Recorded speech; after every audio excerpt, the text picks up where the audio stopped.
બહેન સાથે પ્રેમ સંબંધની હતી આશંકા। હા, મોટા સમાચાર અત્યારે સામે આવ્યા છે। નમસ્કાર, વડોદરા બ્રેકિંગ તરફ આગળ વાત કરીએ તો વડોદરામાં કોલેજિયન યુવાનની તેના મિત્રએ જ હત્યા કરી નાખી છે। 19 વર્ષીય કોલેજિયન યુવક દક્ષ હસમુખભાઈ પટેલની હત્યા કરવામાં આવી છે। અંગે પોલીસે ગણતરીની કલાકોમાં જ હત્યાનો ભેદ ઉકેલ્યો છે।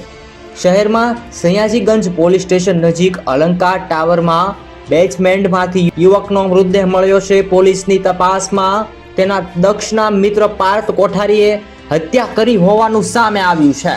બહેન સાથે પ્રેમ સંબંધની આશંકાને કારણે યુવકની કરપીણ હત્યા કરવામાં આવી હોય તેવું સામે આવી રહ્યું છે। હાલ દક્ષ હસમુખભાઈ પટેલને મોતને ઘાટ ઉતારી દેવામાં આવ્યો છે। આ તેનો ખાસ મિત્ર પાર્થ કોઠારી હોવાનું સામે આવ્યું છે। બેન સાથે પ્રેમ સંબંધની આશંકામાં તેણે યુવાનની કરપીણ હત્યા કરી હોવાનું સામે આવ્યું છે। વડોદરામાંથી ચોંકાવનારી ઘટના સામે અને જેમ બને તેમ આ વિડીયોને શેર કરો અને દરરોજ તમારી આસપાસના નવા સમાચાર આવી જ રીતે સૌથી પહેલા જોવા આ યુટ્યુબ ચેનલને સબસ્ક્રાઇબ કરો। ધન્યવાદ।